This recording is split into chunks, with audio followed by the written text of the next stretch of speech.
Welcome to another amazing episode of the Alumni Podcast. Samuel High is such a small community, isn't it, T?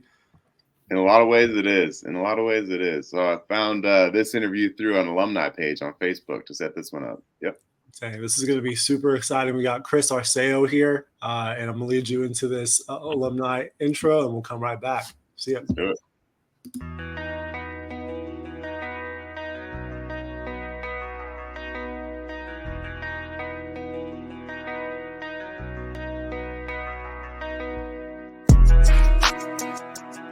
We the alumni, ripping it up while you were gun shy. Running back, reincarnated, graduated and elevated. Past lives of fast times from our high school and beyond education.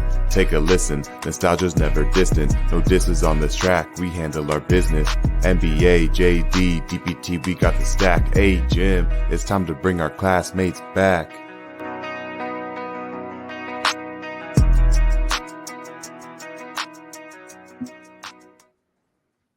What's up, Chris? How you doing, man?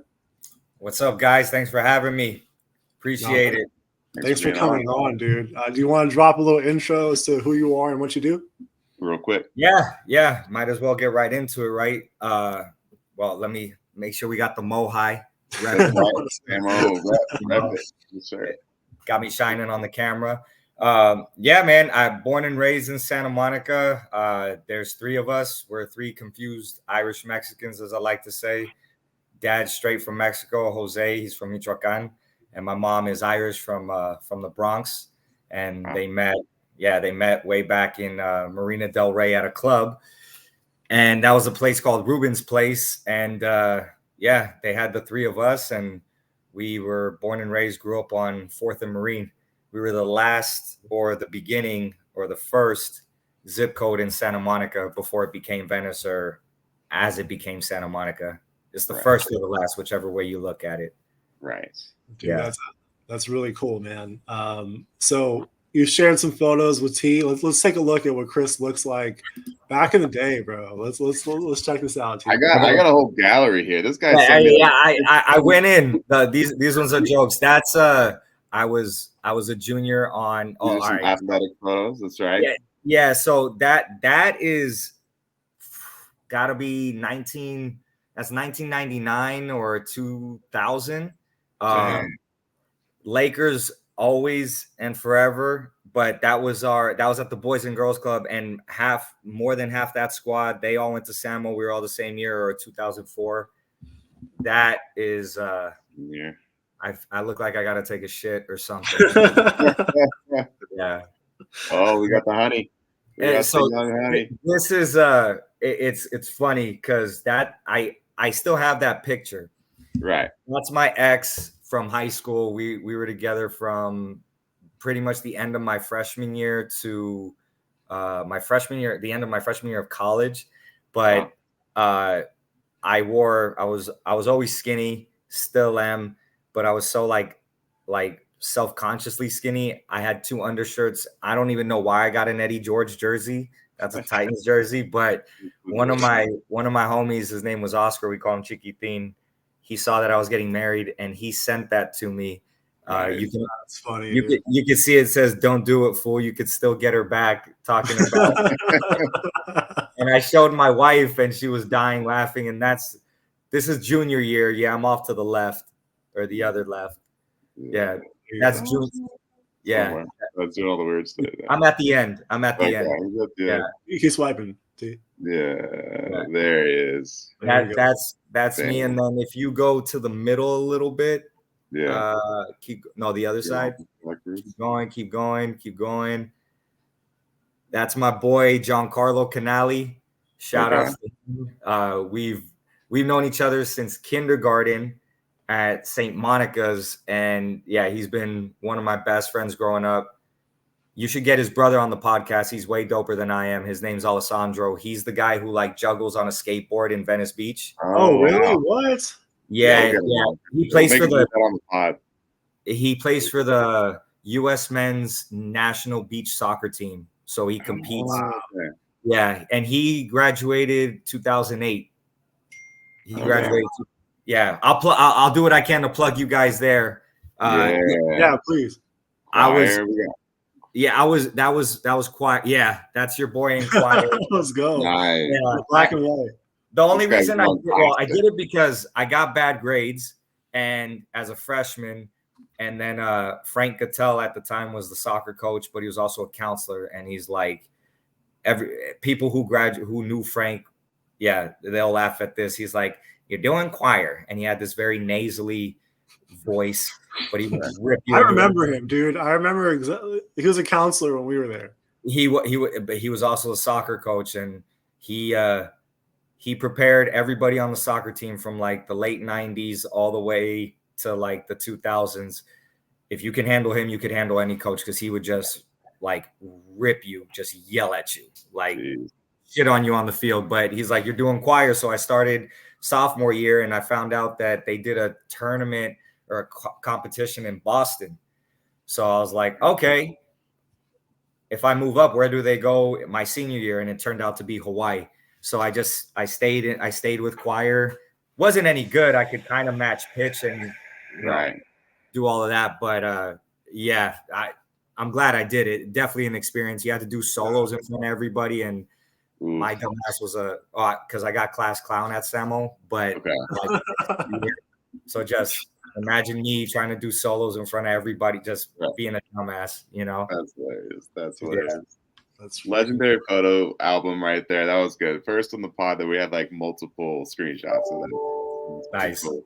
Nice. We're getting better at that, honestly. We're adding more pictures of our guests. So that's pretty dope. Yeah, people like that old. It's just this show in one word is just nostalgia. That's what the alumni experience is. That's the one we're going for. So we're trying to incorporate more of that into the show. So, and then speaking about the past, obviously we're gonna have a quick 1 to 10 rate that high school experience, all 4 years summarized in one number. What would you put it at? I would say at the time it was a 10, but hindsight, I would say 8.5. And it would have been because I wish I would have, I hung out a lot. I did a lot, but I wish I was single throughout high school, because, you know, that would have been just, got with more girls. Right.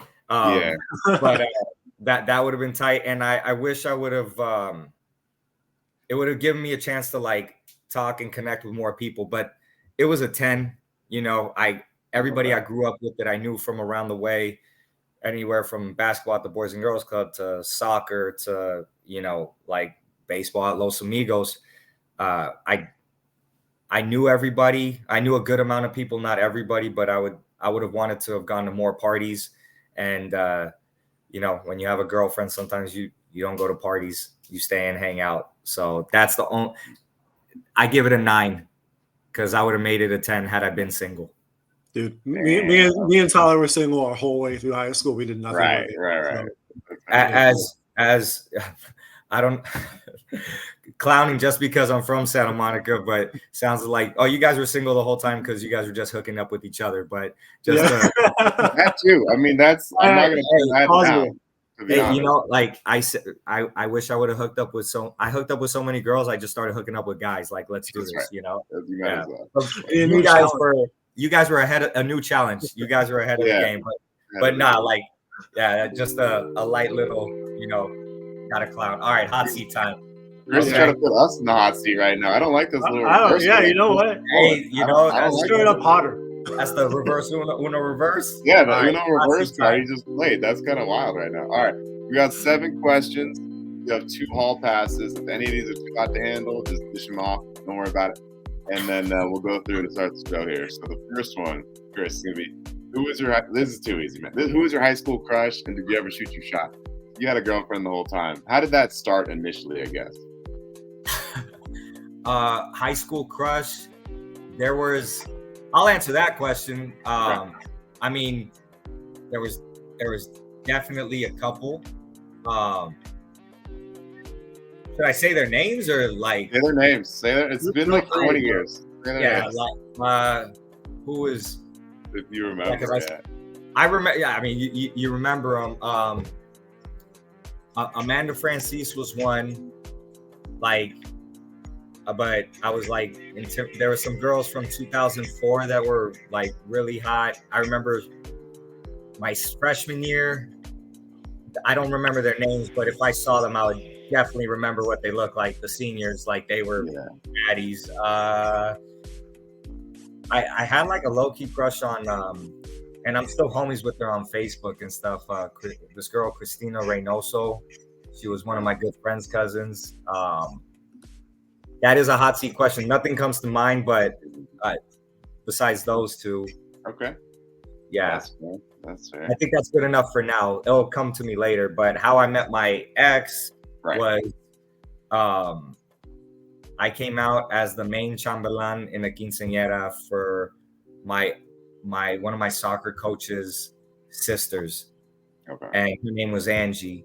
And Angie and my ex, Gloria, they were a year older than me.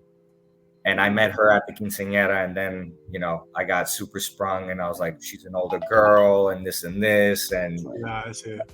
Next thing you know, we were together for 4 years. That's right. Time flies like that. That's crazy. Yep. Okay. Yep. Question 2 is going to be, who did you have beef with at Samo or just didn't have a good vibe around? Teachers or people, like students? I didn't beef it with dudes at Samo. Okay. Like, I didn't beef it with dudes at Samo. I also knew who I could get away with shit on and who I couldn't. Yeah. I was a big shit talker. I had a big mouth. Everybody will tell you that. But I didn't go outside of my means because I knew, all right, if I go this way, like if I talk shit to this dude, like he really will do something. So outside of Samo, like maybe like 1 or 2 beefs at the most. But yeah, like I was lucky enough for a guy that talked a gang of shit. Not much happened to me.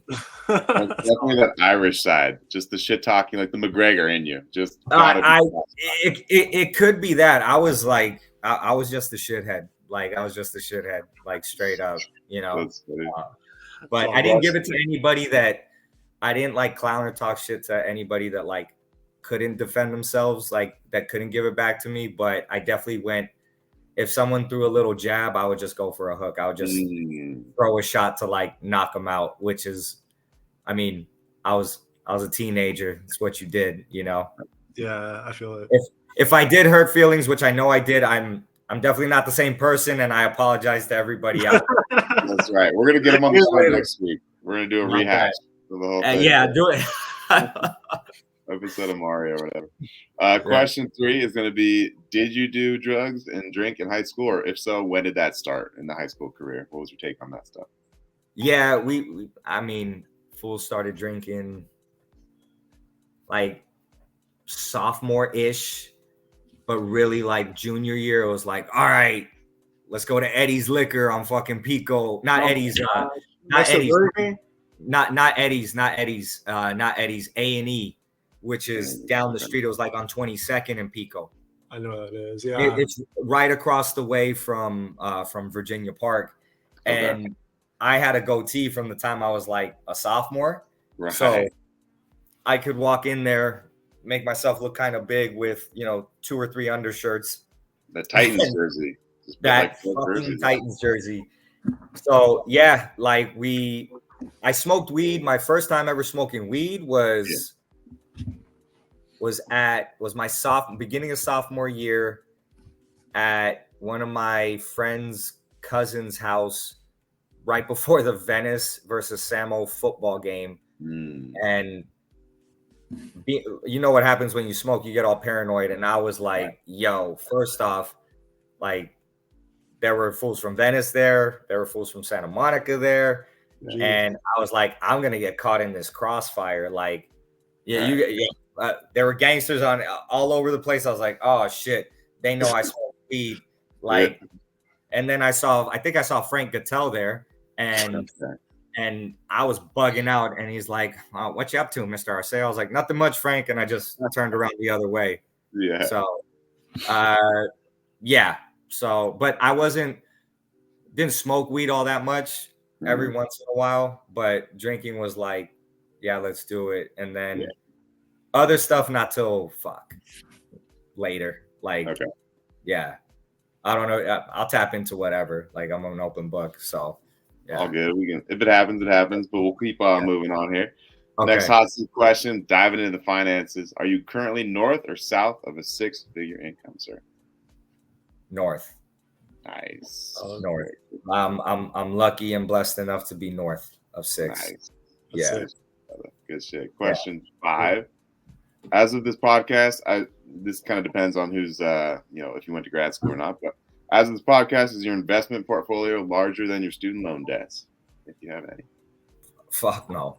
Student loan debts definitely. Well, 401k. Do you include that? Yeah, that counts. Of course. All right, then barely. Okay. Then just barely. Then just barely. That. Yeah. The investment portfolio slightly trumps student loans. Nice, man. Okay, we're on the positive slope. I like that. Yeah. Question 6. What is the most embarrassing or awkward high school moment you can recall? Might be that time you got high at the Venice and Samo game. I don't know. Oh no. I don't think anyone beats mine, and it's well documented. I got 2 of them. I have IBS, certified IBS. I probably found out I had it 2019. Okay. But I was known for talking a lot of shit and shitting a lot. So it was what year was it? It was beginning of my sophomore year. And yeah, it was beginning of my sophomore year. We were in the main quad, and I remember I had 2 pieces of pizza and orange juice at one of the carts that were just outside of the Viking Calf, like in the quad. And I'm like, bell rung. I was like, I better go to the bathroom. So I went to the bathrooms. If you go through the breezeway, right before you enter the breezeway, there were these bathrooms in the corner right before you go. You could go to, if you went left, you waited for the bathrooms, and if you went right, you went into the Vikes Cafe. And there was a line, and I'm like, shit. Like, okay, just hold it. And then I got like the bubble guts. I was like, shit. And there was like a girl and a boy's bathroom. There was like three guys ahead of me, and as I got there, one guy was walking out and came in. So now I have 2 guys ahead of me and 2 girls. And they're waiting for the bathroom, and I just start sweating bullets. I'm like, what the fuck? Like tell the guy in front of me, like, hey, I gotta go. And he's like, I've been waiting. I need to go. Like, I'm like, shit. Okay, fair enough. Like, just bugging out. So you start doing the pacing back and forth, and I'm like, oh shit.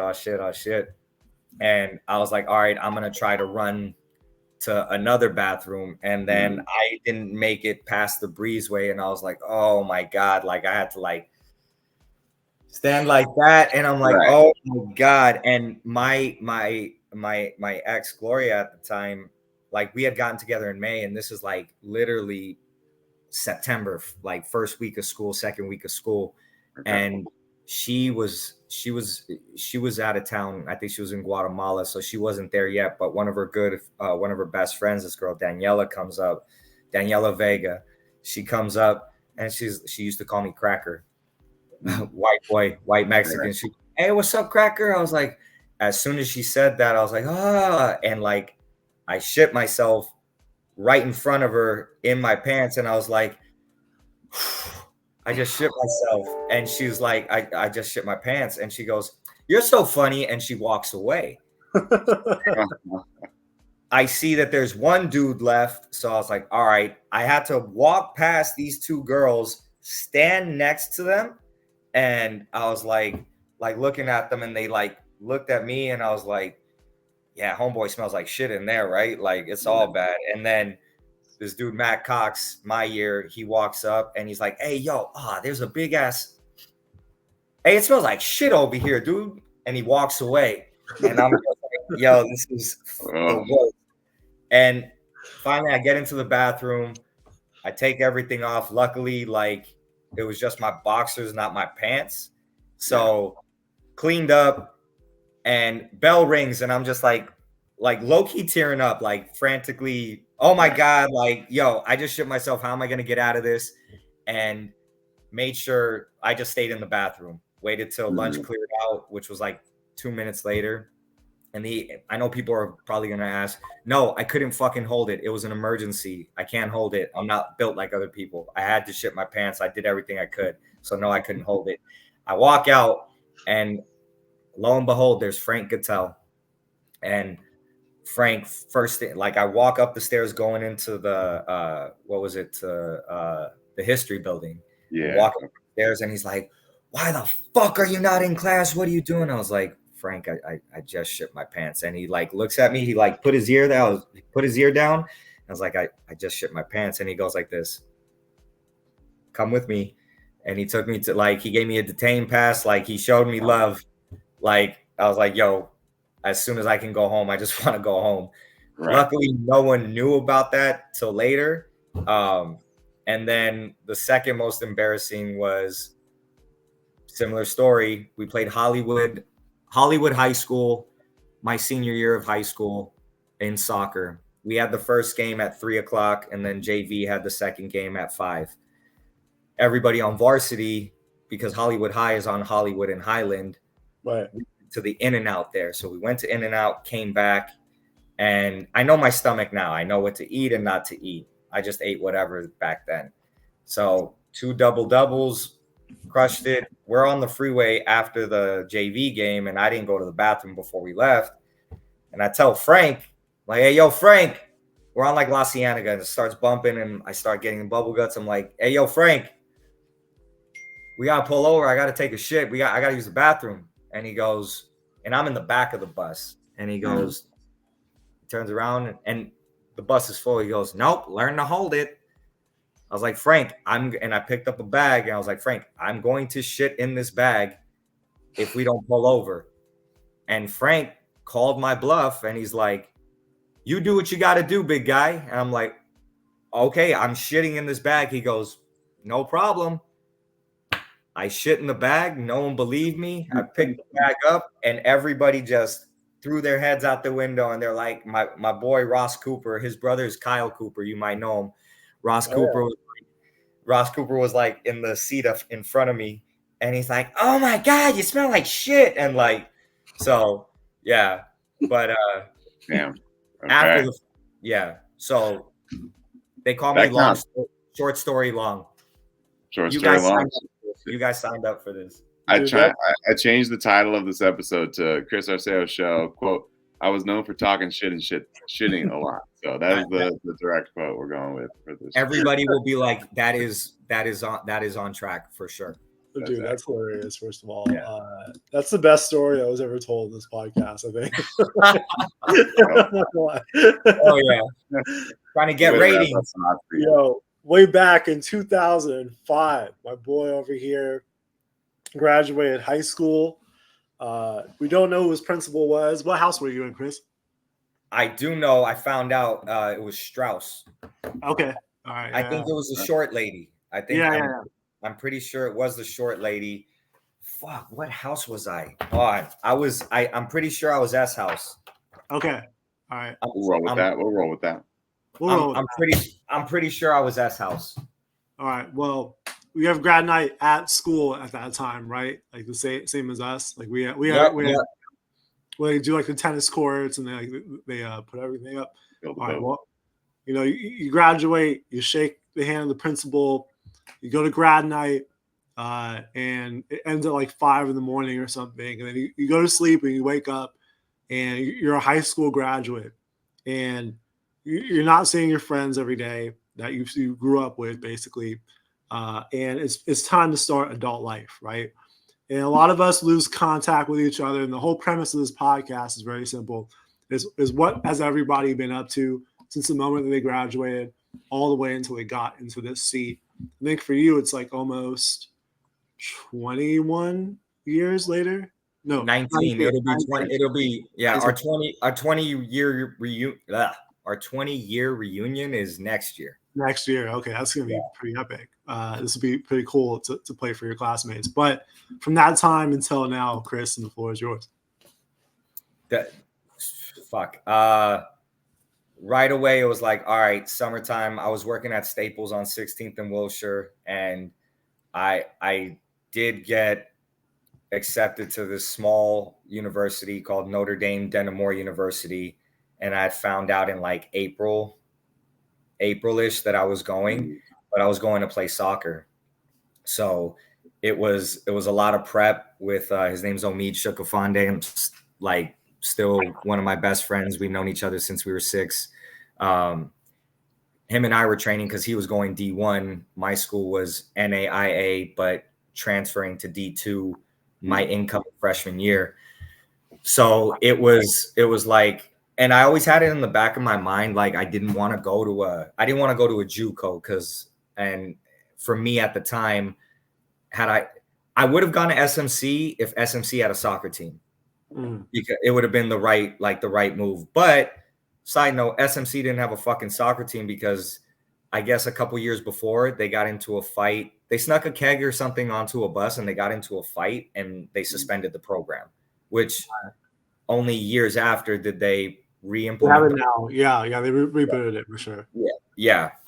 And that would have, a lot of the guys when I was a junior and senior year, there's the guys ahead of me, a year ahead of me and 2 years ahead of me. Some of them didn't go play. They didn't go on to play soccer. So we've been playing together since we were like 5, 6, 7 years old.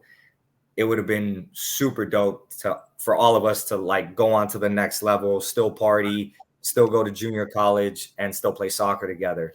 I just didn't want to go to junior college because I wanted to go to a 4-year, and not that I like looked that far ahead. I just, I was like, all right, I got a phone call from this coach my junior year. I'm going to apply. And I did, and I got accepted. It wasn't anything, it was easy to get into the school. But it was up in the Bay Area. I redshirted my freshman year playing soccer, and I was studying business management with business administration with the concentration in management, and played soccer 4 out of 6 years there because my senior year, what would have been my senior year academically in 2008, a week before preseason, because every year for soccer, football, you have a preseason. So the season starts like end of August. You get there like first, second week of August, and you do 2-a-days. You're training, just getting fit for the season. And I was preparing for that with one of my boys. His name's Carlos Lopez, but we call him Kai Lopez. He was 2004, but my junior year was his first year as a transfer student from SMC to our school to play soccer. One of the best to ever play soccer out of Santa Monica to come out.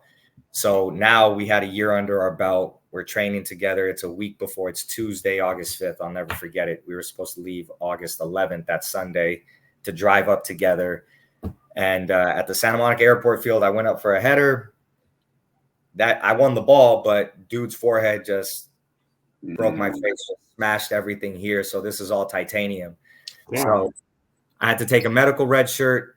I played 2 more years, and it's crazy how like things go into effect because when I graduated December of 2009, but I walked the stage May of 2010. I left the Bay. It's called Belmont, just south of San Mateo. Came back, got a job at Wells Fargo, and I still had 1 more year of eligibility because I broke my face. So because I took a red shirt, played 2 years, medical red shirt, and in college I didn't get a lot of playing time till my junior year, and then I was a captain on the bench, which was embarrassing, but I played a little bit more as a captain, but captained the team for 2 years. We had the best record in history my final year, which was cool.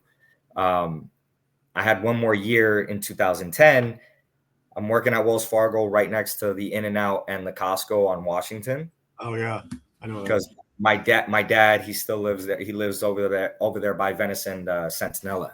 So it was it was chill. Had graduated, and at this time, 2009, it was fucking tough because that job I was making $11 an hour, and I was like, I speak Spanish fluently, and I have my degree, and they're like, and this is during like the recession, like probably like mid-recession, and they were like, we only offered you 11. We have other people willing to take 10.50, but because you speak Spanish, not even because I had a degree, because you speak Spanish, that's why we're offering you more money.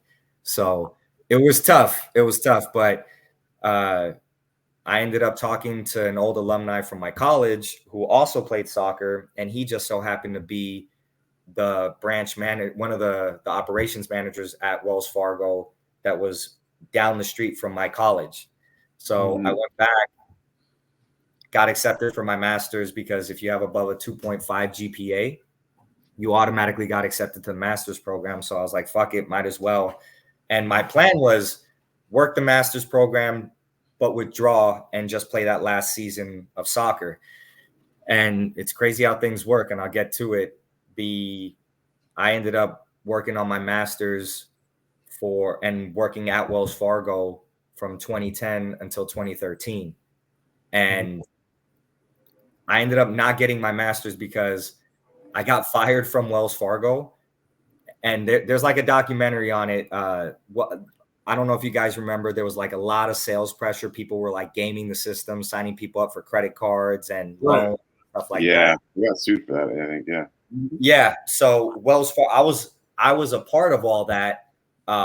And I wasn't doing sketch shit like that, but if like Tyler, for instance, if I found out that you had a Wells Fargo account, I'd call you and I'll tell you, hey, I'm going to open you accounts every 3 months, but you'll never pay a fee again.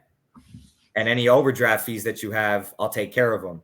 So I did that for everybody in college and in Santa Monica. So I was gaming the system, but it was like, I felt like I was Robin Hood because, if you had fees, I was putting money back in your pocket, but I wasn't opening people lines of credit and affecting their credit, like by any means. Like that's sketch. Like you just don't do that, right? Like there were people doing it. There's a documentary called like Greed, Wells Fargo or something on Netflix where some of the people blacked out. They were my old district managers. But, yeah.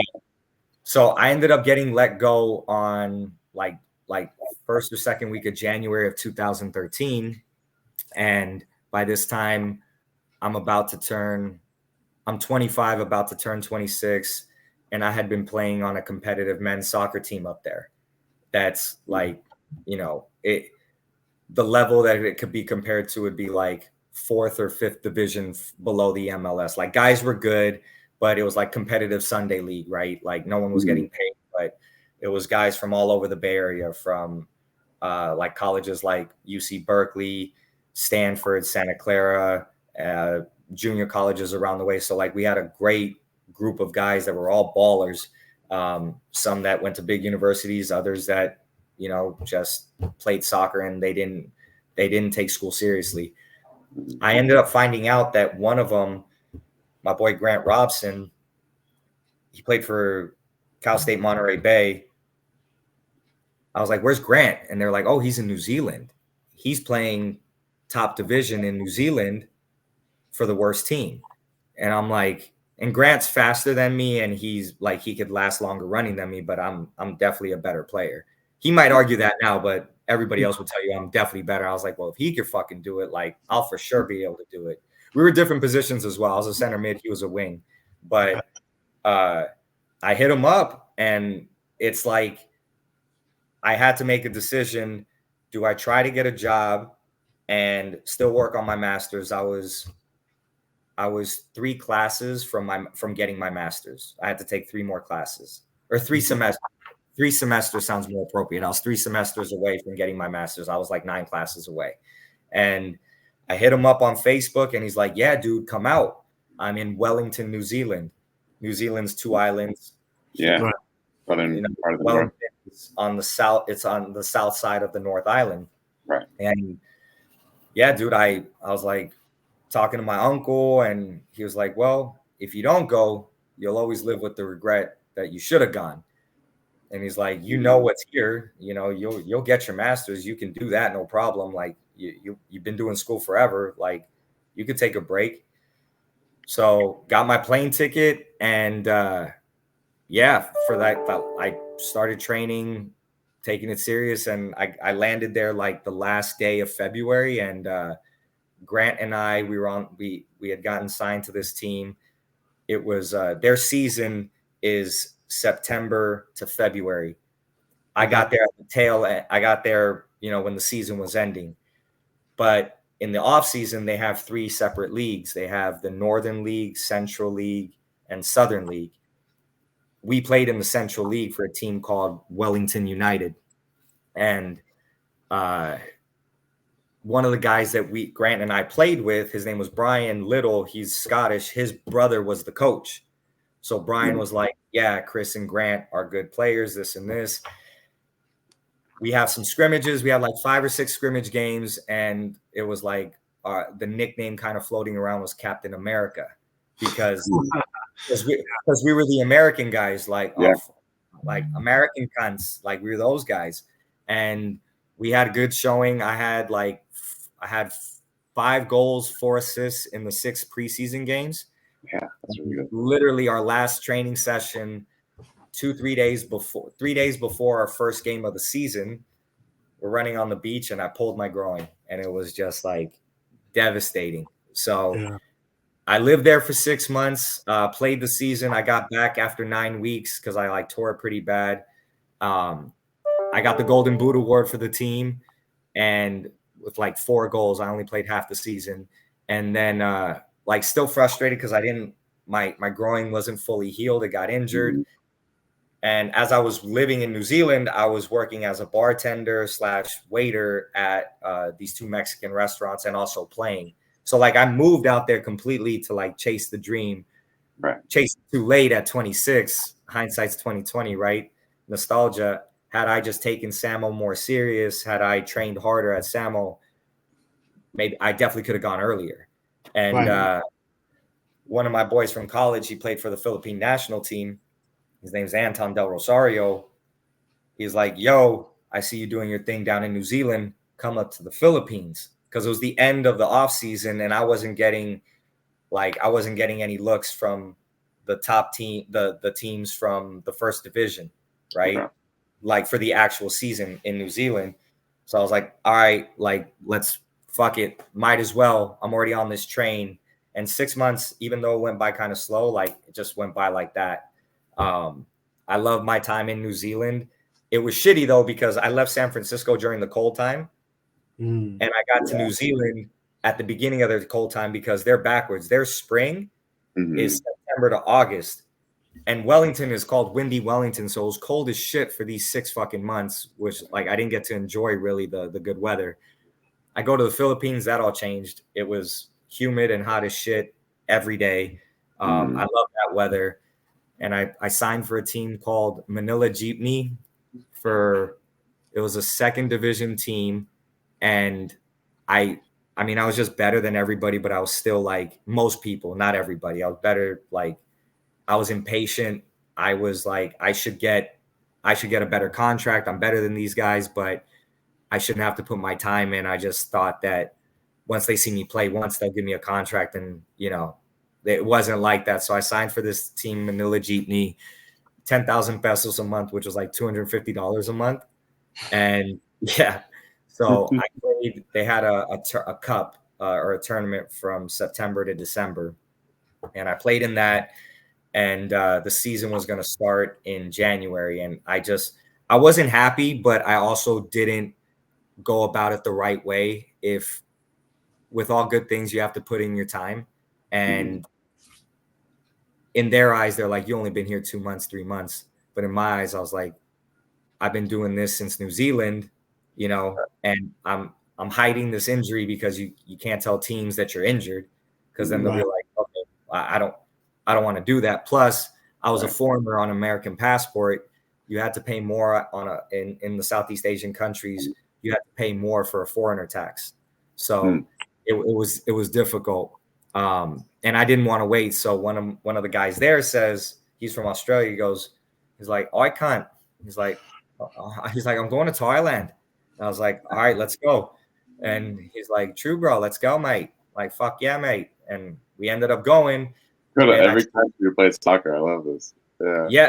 Like, well, and I go back to me breaking my face led to this, right? Like, I wouldn't have stayed that extra year to play, and I would have met Grant, but I wouldn't have gotten cool with Grant Robson to, like, you know, right. Hey, let me stay with you for a couple months and crash in your room while I get on my feet in New Zealand. So I didn't make any teams. In my boy Scott from Australia, who he got me in touch with his agent, and he took like a few of us guys from the Philippines that were playing in the Philippines with him to Thailand, and he like sorted us out with an agent. And after about like a month of tryouts, she wanted to pass me on to somebody else, because like I was just holding on to this injury. And when she wanted to pass me to another agent, it wasn't a good sign. I was like, you know what? I'm in Thailand. I'm just going to go island hopping. So I went island hopping for about like 3-4 weeks till the end of January. And then I decided to come home back to LA. And then my brother, I told him, I just told him and one of my best friends, Santi, hey, I'll be landing this day. Come swoop me. I didn't tell nobody because, I wanted to be an asshole. I wanted to get like, oh my God, you're back in town. Like, what's up? And this and this. So I came back last few days of January 2014. And that's when it kind of really all started. You want me to keep going, or like, I don't want to bore you guys? Well, no, we want to hear all of it. This is really, so, trust me, like it's been captivating the entire time. We've been silent, but we've been listening. Okay. And that's actually the following week was my birthday's February 8th. My brother Dennis's best friend, his name, you might remember him. His name's Boomer, Danny Cole. He had a brother and a sister named Charlie and Bridie Cole. Not ringing that. Yeah, it's not ringing a bell for us. Well, he was a senior when you guys were freshmen. Okay. No. He was a senior when you guys were in 8th grade. Him and my brother were best friends. Him and my brother are best friends still to this day. So my brother's like, hey, and we're staying at my dad's house on Venice and Centinela. And he says, he's like, yo, you want to come to Boomer's birthday at the Price is Right? I was like, yeah, like, okay. I see this girl, this baddie, her name's Sammy, and I'm like, oh shit, like she's cute, and she's part of like the crew there for Boomer's birthday at the Price is Right. And I tell my brother, I'm like, yo, like, who's that? And he's like, oh, that's Sammy. I was like, yeah, like, what's up with her? What's her deal? And he goes, oh, that's Pat's girl. Pat's Boomer's brother, but also my boy. Like, we all grew up together playing soccer. I knew Pat. We were on the same team. Dennis knew Boomer. They were on the same team, and they were best friends. And then my younger brother, Michael, and Charlie also played soccer. So, like, our families knew everybody. I was like, all right, I'm like, all right, that's fine. I just came home. Like, no, I'm leaving that alone. That's the homie's girl. So then, like, little by little, that was, everyone went to the 24-hour fitness. They probably still do on 28th and or 32nd, 30th and Ocean Park, right? So, yep, missed that. Yeah, it's pretty fire. Everybody, like, that's I was working out there. I didn't have a job at the time. So this is like February now, beginning of February, celebrate my birthday, catching up with people. And I remember I posted something like, I would see Sammy at the gym and I'm like, nope, kick back, Pat's girl, right? So I posted something on Facebook saying like, oh, need help. Like, anybody have any job opportunities, please let me know. And I get this random text. I was like, who is this? And it ended up being Sammy. And I'm like, and I could tell she was definitely like, biased opinion. might be unbiased opinion. My wife's banging, love her to death, right? Like she's banging. And but I knew she was like, she got it. She went to USC. She was a sorority girl. She's from Orange County. And I could tell she was that girl that always got attention. So I was like, all right, first you're with this fool Pat. I'm pumping brakes hard. And I'm not going to give you the time of day because, you know, I know you get it from everybody. I'm not going to be the one to give it to you. I'm single. I haven't lived in LA for a couple years. I'm ready to like terrorize the town, just be I'm ready to be an absolute whore. And yeah, you know, Arceo ho was in full effect. And so little by little, like, you know, we would kind of see each other and flirt, whatever. And I would tell her like, yo, like we can't talk like this. Like we can't do shit like this. And then I came to find out, you know, like they were kind of together, but not. And then I found out that they weren't. And I still told her no. I told her no like 3 times. And so that definitely, fast forward to like May or June, she had texted me like, hey, what are you up to tonight? And I was like, yo, like you can't, like you can't hit me up like this, because just out of respect for Pat. And then she said something to the effect, like I knew they weren't like together, but still just out of respect. And she was like, that literally only makes me want to talk to you more. And I was like, all right, come to my house. Your eyes won't lie to me. And we kicked it on. We literally kicked it from like 9-10 p.m. until, you know, 12 midnight to like 1 a.m. just talking on the corner. And we started hanging out more. And at that time, no one knew we were like even hanging out talking, which was nice because it was like we were just off in our own little world. And then kind of finally came the time I was like, all right, I gotta tell Pat.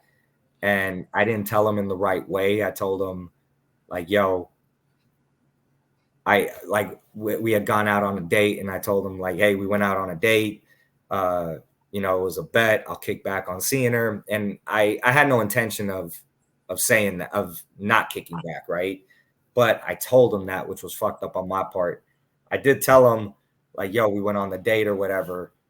Oh, because we were on a date in Century City and on a random Tuesday or Wednesday night, and mutual friends of ours, 2 guys, are at the fucking same movie theater, and they send me a picture of me and Sammy. So I was like, oh shit, I gotta tell Pat. So I told Pat. I had an intention of telling him, right? But it didn't have to be then, because this is also new. We're like a month and a half kind of talking, and I'm like, this is too good to be, excuse me. I was like, this is too good to be true, and this and this.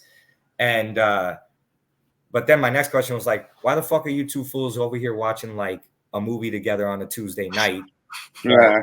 Like, that's neither here nor there.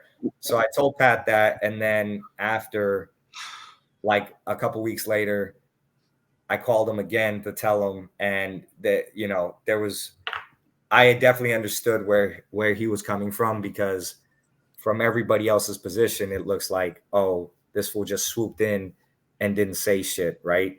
So there was not, I wouldn't say it was beef, but like we had mutual friends, and it caused a rift between some friend groups, because obviously it looked like, oh, Chris came in and swooped. So hold on. It's my wife. Hey, babe, I'm on the podcast. All right, love you. Bye. I don't know. We're having a good talk. I'm literally telling the story about you and Pat. What's I love it. Yeah. Open book, dude. So I finally went to go tell Pat, and he was like not having it, which I understood.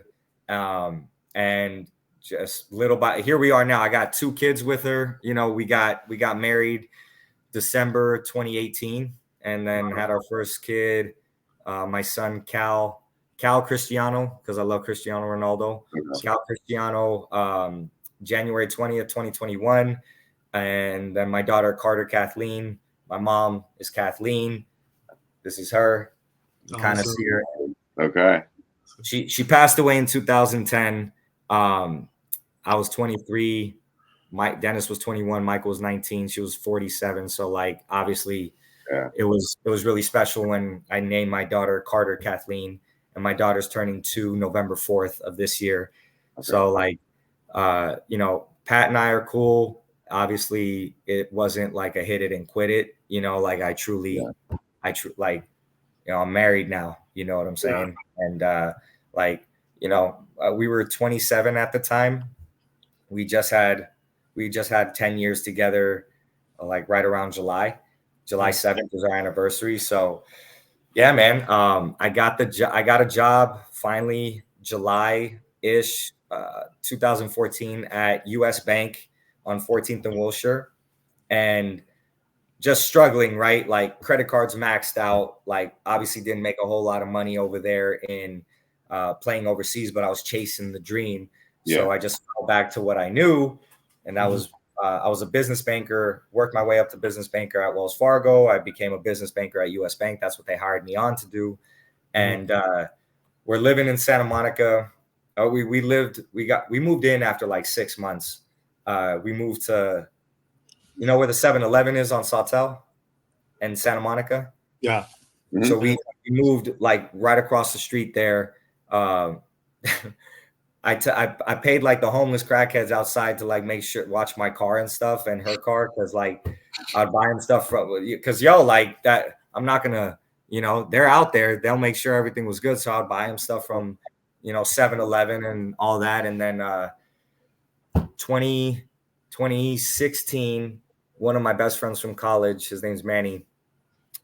He's from Corona, but at this point he's living in Orange County. And he says, literally the conversation was like, "Hey, bitch, I think you'll be good at this. This is what I'm doing now." And he's like, I work for a company called Sunbelt Rentals. I was like, "What the fuck is that?" He's like, "Well, we rent construction equipment." And I was like, "Okay," like I'm listening, and I'm making like $23 an hour at the bank, just absolutely dying in student loan debt, and credit cards are maxed out, like paying $200 for my minimum payment, but $180 gets eaten up by interest, you know, like just absolutely struggling. And I was like, all right, like, well, what do they pay? And he's like, well, the base is 30,000 a year. I was like, fuck, dude, like I can't do 30,000. He's like, no, but you get paid this way, you know, you'll make, there's no reason why you shouldn't make, you know, above between 80 and 100 in your first year. They give you a truck, iPad, phone. You don't have to pay for gas. I was like, okay. And he's like, I've been doing it. I love it. I really enjoy it. I think you'd be good at it. You should apply. I really trust him. Again, he's one of my best friends. And I was like, basically they rent construction equipment to job sites, scissor lifts, forklifts, generators, compressors, stuff like that. Right. So the next time you see green construction equipment, it'll say Belt Rentals. That's the company I work for. So if you guys do need anything, a generator for when you guys get really big and start blowing up. Scissor jack right now. That's what I need. I need a crane. I'm just kidding. I was to say, like, well, I was about to go in, like, let me know what you need. So that's right. I don't think we'll need none of that, the construction stuff for a pod, but if we do, man, we'll hit you up. We build somebody listening might hit him up if you're listening. Yeah. Let me know. Michael and I actually work for Sunbelt still. Okay. Manny hired Michael, and I got the job. There was an open sales territory in Long Beach. So I was used to going from, you know, Santa Monica and Sawtell to 14th and Wilshire. Now I got to go to like the 91 and the 710. Yeah. Morning, I'm used to banking hours, and they're like, oh no. So I got the job, and they're like, you're going to train on the counter in Glendale. I'm used to banking hours 9 to 5. They're like, oh yeah, you have to be there 6:30. You're 6:30 to 3:30 every day. I was like, Jesus fuck, like this is gonna be hectic. Yeah. And by the way, you have to work every other Saturday. I didn't have to work every other Saturdays at the bank.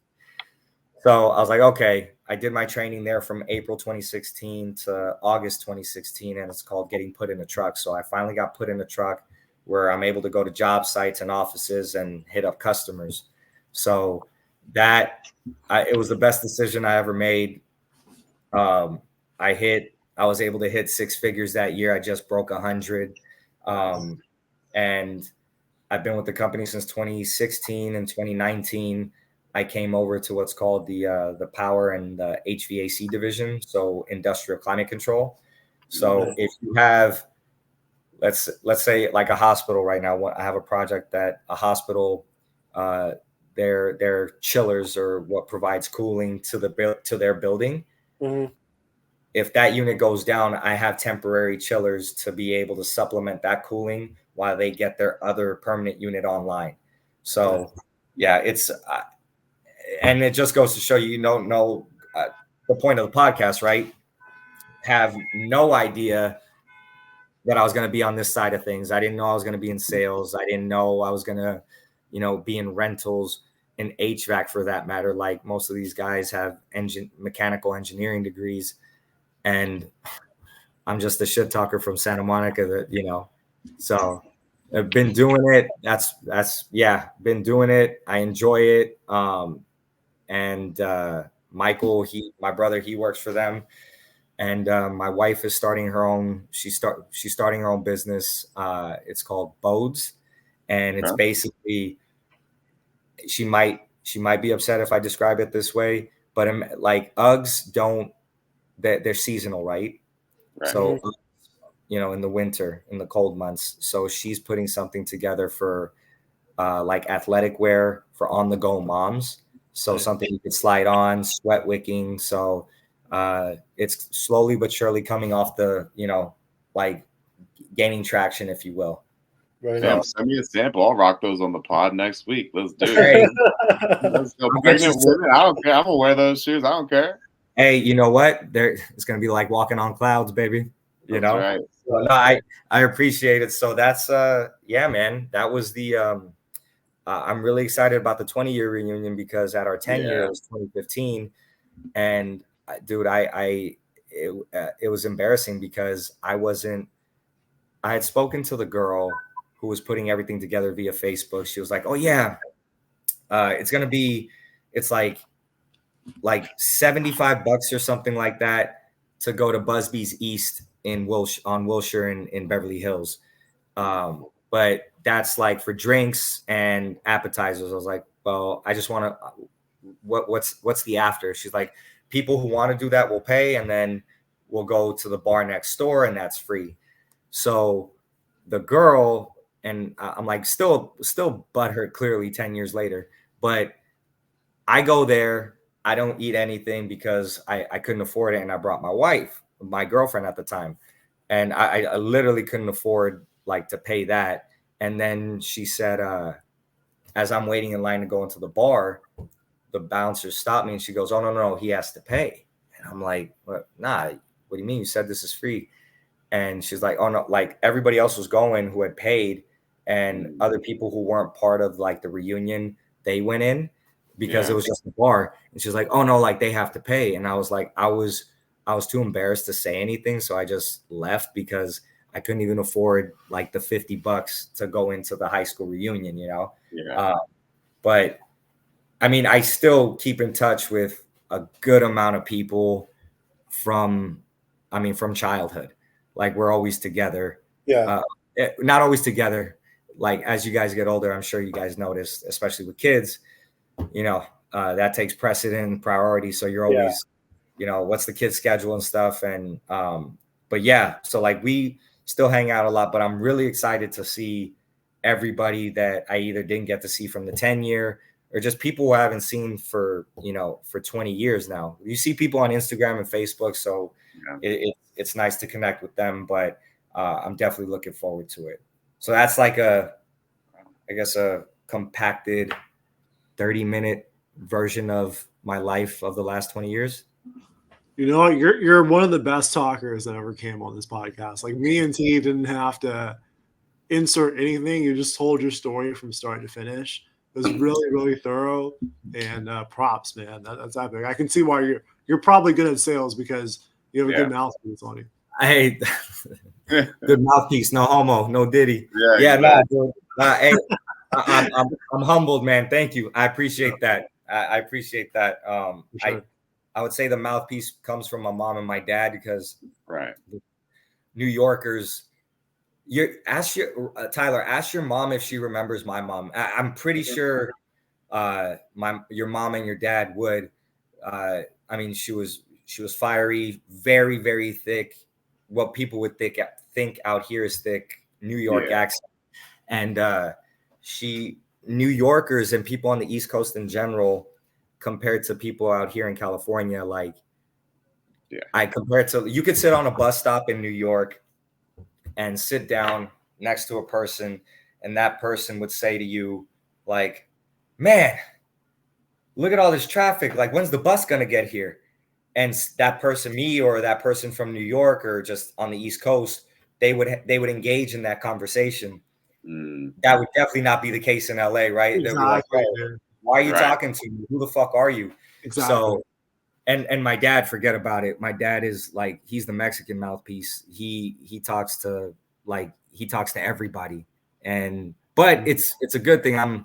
I'm instilling that in my kids. It's very much it was an Irish thing and a Mexican thing. You go to a party, any party that my Theo had, you're saying hi to every single person. And as a kid, and then you had to say bye to every single person. And as a kid, I hated it. But now my wife hates it because she knows I say hi and bye to everybody. And I definitely introduce her multiple times to the same people because I forget. So, but I do it because I'm proud of her. Like, hey, this is my lady. This is my babe. This is my wife. Yeah. It all worked out. Yeah, man. That's epic. All worked out. So, yeah. So I was hyped for the podcast, dude. Like when I saw that, I was like, about time someone did something like this. And it's just a great idea. And one of the things about being from Santa Monica too is Tyler, we can say that we don't know each other, right?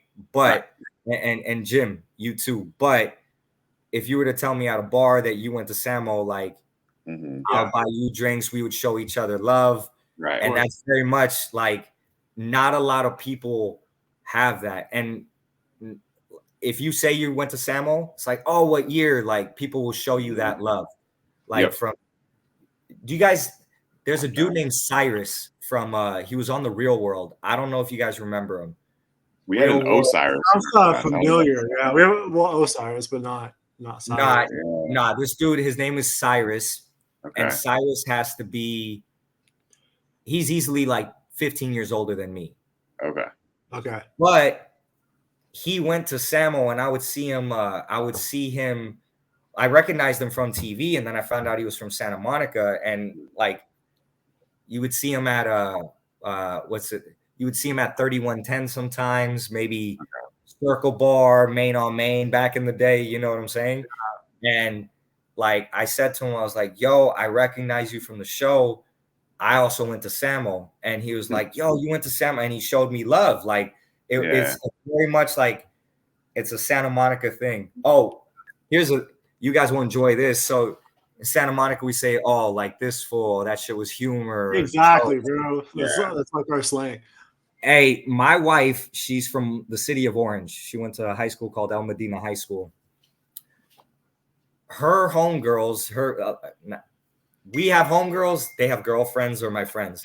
Her homegirls were like, yo, what is this fool talking about? Like, what is this humor? Like, they didn't get the lingo. That's hilarious.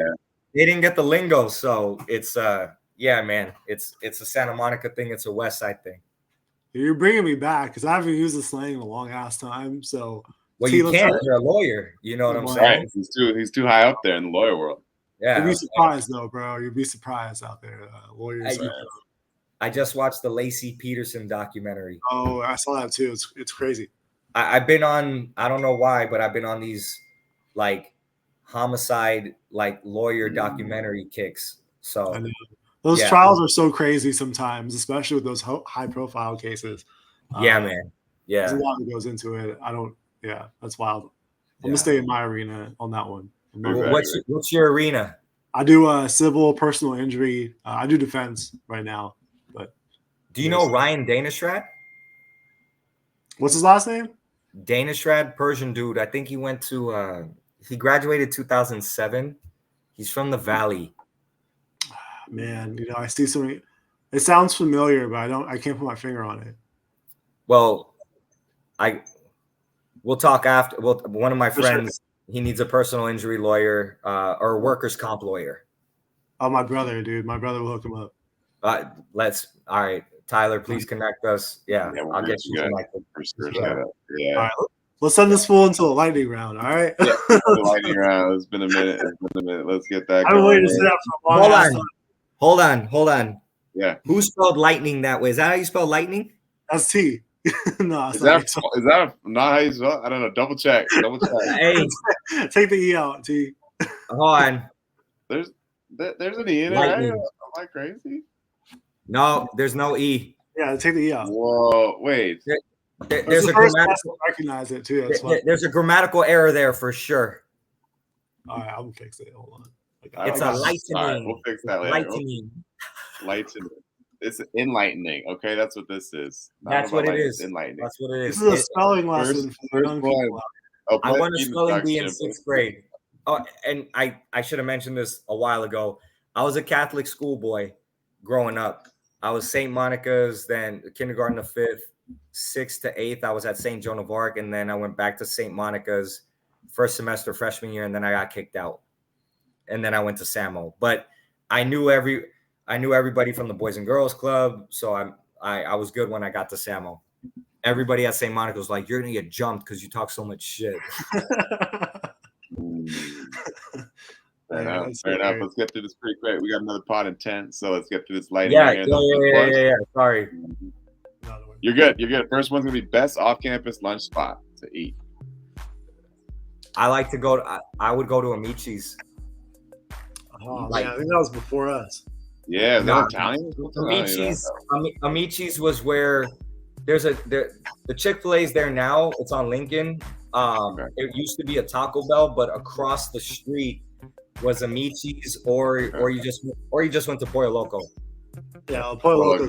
Yeah, that was favorite. Yeah. Hardest class you took at Samo? Fuck. Trigonometry. I was a senior in trig, and I just cheated off of my boy Josh Tillotman. He was a sophomore. I was terrible at math. Love that.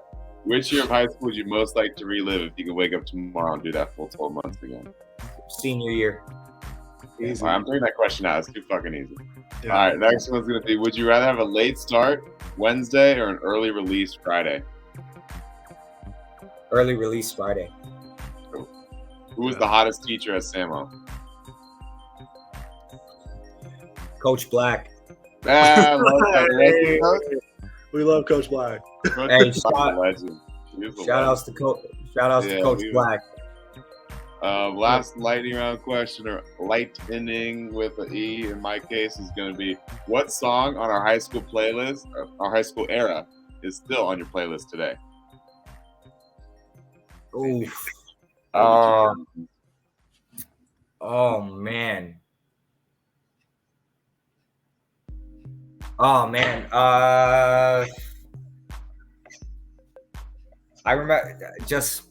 remember going to a club called Laboon. Candy Shop. 50 Cent or whatever. Yeah, Candy Shop, 50 Cent, but by Usher and Lil Jon. Okay. What else? That one's a hard one because there's some. Yeah, there's what's that Chingy song? Right there. Yeah. And I like that by Chingy. Man, there's a couple, but yeah, there's a couple. Some slow jams in there. Fuck. Yeah, that's a hard one. You had the golden era of like music videos on MTV, like that was when it was proper MTV and they had all that shooting and like TRL and That's dope, man. Those shows aren't the same anymore. Yeah. Well, that was the lightning round. You made it through. You can have your final plugs, final thoughts, anything you want to wrap up, either say to former classmates, say about your current work situation, or things that you want to promote in the world. What would you say for the last minute here, Chris? final thoughts would be everywhere I've gone, everyone knows where I'm from, and that city, Santa Monica. Right. You know, just shit. Shout outs to the people that are still there. Like, shout outs to the best dancer in Santa Monica ever. His name's Brian Lynn. You talk about a staple. You should definitely get him on the podcast. He graduated 2004, and he's always showed me love since we were at the Boys and Girls Club together. Shout outs to my boys, the Savage Lads, we call ourselves. Nice. And people will really, I didn't tell you guys about this, but we'll leave it on a cliffhanger if you guys ever do have me back. Yep. Shout outs to everybody from Boner Crew. All right. We'll get that on there at some point.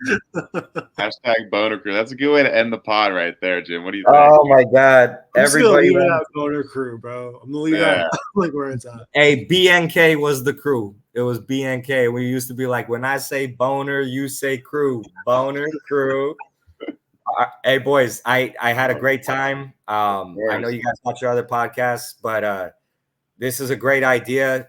Ty, please connect Jim and I so I can get him in touch with somebody. And then if your parents do remember us, like the Arceos, definitely, you know, give them our best, give them my love, and tell Ryan.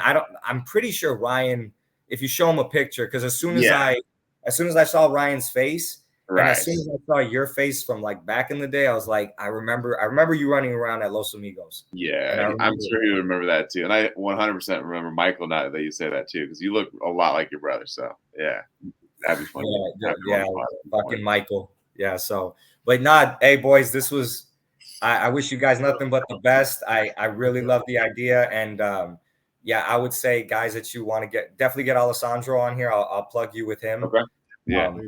That would be sick. My guys, Omid Chukafande, Barry Jackson, Tyler Taft, Grant Buckingham. These are all like big Santa Monica names as well. I think Levi Booker would be awesome as well. But yeah, dude, I'll anybody else I could think of, put us on a group text, and I want to see this grow and blow up, and you know, all the best to you guys.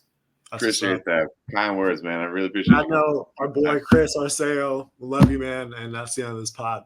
Love you too, boys. All right. Have a great one. Take care. Thank you. Yep. You too. Later. Bye.